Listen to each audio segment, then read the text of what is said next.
Okay, so let's talk a little bit about, the next, we talked about the technology changes. What about parenting? So when it comes to the age limit or the age range of 0 to 6 years old, some of the some of the best practices or concepts that we can take away from here is that, we want to limit screen time to, especially up until 18 months, limit screen time to just video chatting with family members. And, that doesn't remove technology from that age, but it provides some ability to play with the technology, but in a safe way. And then between the ages of 18 months and 24 months, you want to limit screen time to just educational content with a caregiver present. From 2 years old to 5, you want to limit non-educational screen time to 1 hour on the weekday and 3 hours on the weekends. And then for 6-year-old and older, encourage healthier habits and limit screen time. Turn off screens and remove them from the bedroom at least 30 to 60 minutes before bed. Now, again, these are just basic recommendations. Mileage would vary, for whomever is, the caregiver, the parent. It all, it really depends. But these are kind of basic guidelines to take away. So from 6 to 13 years old, um, you want to practice giving them more freedom and technology-less errands.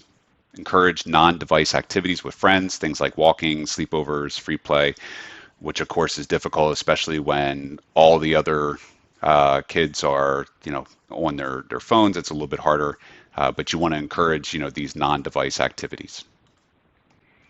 Go camping, which I like. I don't mind disconnecting for a weekend and getting dirty by the fire pit. But you know, this gives a chance to disconnect, get outside, be together, have conversations, and then there are sleepover camps that are device free, and so that's a good opportunity for kids to be with their peers without devices, present. Find child-friendly neighborhoods and playborhoods. Free play should be unstructured and with few rules to encourage more risk-taking and problem-solving. I won't dive into this, but just a quick little tidbit on kind of the risk-taking. So, and again, my generation and much more, in the previous generations, free play meant free play. Like you didn't have parents that were saying, well, here's the way you should do this, or you didn't have guidelines on how to do certain things. And additionally, at least in my experience growing up, I would go outside with my friends, the neighborhood friends, and we would go on adventures, and we would go through the woods. We would take, our bikes and ride, miles away, and nobody batted an eye about that. That was just the way things were. And when I think back about some of the things that I did when I was younger, and they weren't, crazy, but there was a lot of risk taking, doing things, climbing trees when you're, 2 miles away from home, which to us, especially this day and age where parents are like, oh my God, that would be, I can't imagine my child climbing the tree out front of my house, let alone away from any nearby, adults and things like that. But that was common. And I know talking to, the previous generation and the generation before, it was even there was a lot more risk taking at those generations.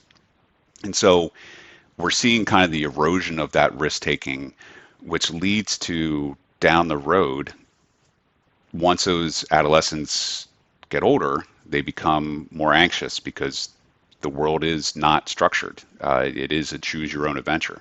And so when you haven't grown up with that ability to understand what risks are and what the consequences of taking risks are, it makes you less likely to take risks further down and also makes you more anxious about just minor activities. And so again, there's a lot that goes into that concept of we need to encourage risk taking, and the smartphones and social media kind of take out the risk for adolescents. Um, so, so for 13 to 18 year olds, you want to be able to increase their mobility, whether it's, again, bikes, buses, subway, train, car, give them the freedom and ability to move. And again, this comes back to kind of that risk and to kind of put it a different way, cut the cord, right? Allow them to be more mobile and be more free. You want to rely on them to do more mature errands, things like cooking, cleaning, running some errands, go to the store, go to the bank, those kind of things where you're showing them that you have trust in them to do things, and it also provides purpose and work ethic. You want to encourage them to find a part-time job, find ways to nurture and lead through tasks that require guiding, mentoring, or caring. And then consider something like a gap year or a high school exchange program between high school and college, because this gives them time to do more exploring, understand themselves, do things like go, backpacking, hiking, adventure trips with friends, and before they get bogged down into, college and kind of the rigors of that. So last point here is adjustments in environment. So we talked about changes in technology, changes in parenting. So what about the environment? And we want to encourage phone-free zones, especially in the schools. And some schools are good with that. Some schools are trying, but not doing as well as they can. And some schools just don't have any policies in place to remove schools from the classroom or remove phones from the classroom. Less micromanaging, and this kind of goes back to that risk-taking and freedom that you need to provide to children and adolescents. Is we call it the helicopter parenting or bulldozing parenting, or there's all kinds of different terms for it. But the parent coming in and clearing a path for the student, or sorry, for the child, that really leads to, again, less risk-taking, less autonomy, and less ability for the child to really do things on their own. You want to have more recess and better playgrounds.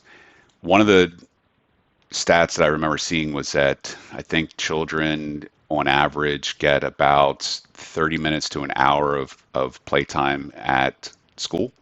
Now I remember when I was growing up, it was much more than that.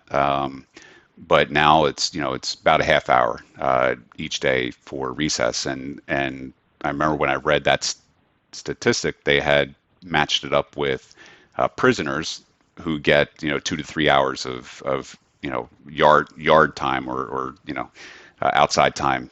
So our prisoners are getting more free time than our children are in school, which that's a shocking stat. More male role models, and this is important because we see, again, there's not enough time to dive into this deeply, but there is a big difference between what happens to young girls and young boys in terms of their interaction with social media, and a lot of that is because there's not a lot of male role models in schools. If you go to schools, you see that there's very few older men working as teachers or in other capacities there. And so that doesn't provide a good outlet for the boys that are in those schools. Not that there's anything wrong with, again, that's another topic, but we need to be able to provide more male role models for those boys in schools. And then, of course, community support. It takes a village, and that used to mean something. But nowadays, especially with everyone kind of digital and online, that we no longer really interact as much with our local neighborhoods, and that's, again, is a fundamental shift in the past few generations that we need to get back. So where does this leave us? Focus on more in-person for the adolescents, the children. Focus on more in-person activities and encourage better sleeping patterns. And we didn't have enough time to cover this, but that really does play into things like anxiety, depression, and so forth.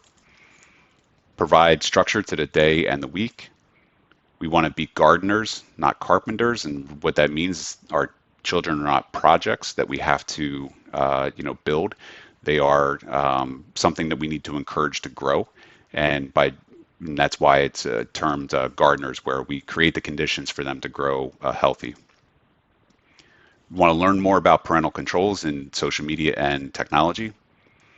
We want to delay access to smartphones and social media for as long as possible.